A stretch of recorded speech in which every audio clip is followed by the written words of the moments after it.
અમદાવાદના કાલુપુરની ધના સુધારની પોળમાં મકાન ધરાશયી થયું। પોળમાં ગજ્જરના ખાંચા પાસે મોડી રાત્રે મકાન ધરાશયી થયું।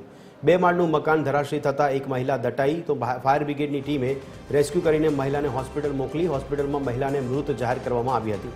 મકાન જૂનું અને જર્જરિત બનતા નીચે પડ્યું હોય તેવા અહેવાલ છે।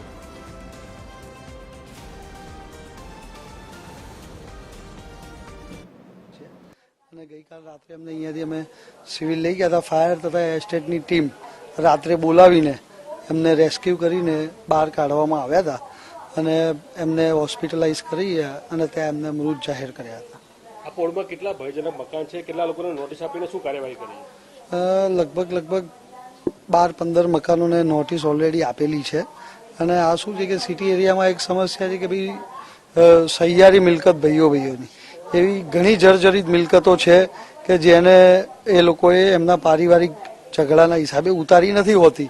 પરિણામે આવી અકસ્માતની ઘટના બનતી હોય છે। અવારનવાર અમે અને કોર્પોરેશન તંત્ર પણ એમને જાણ કરતા હોઈએ છીએ, તે છતાં પણ કોઈ પ્રકારનું પ્રિકોશન લેવામાં નથી આવતું।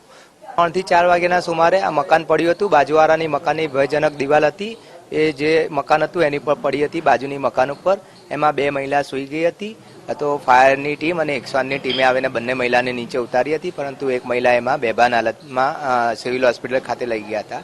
સિવિલ હોસ્પિટલમાં એમને મૃત જાહેર કરવામાં આવ્યા હતા।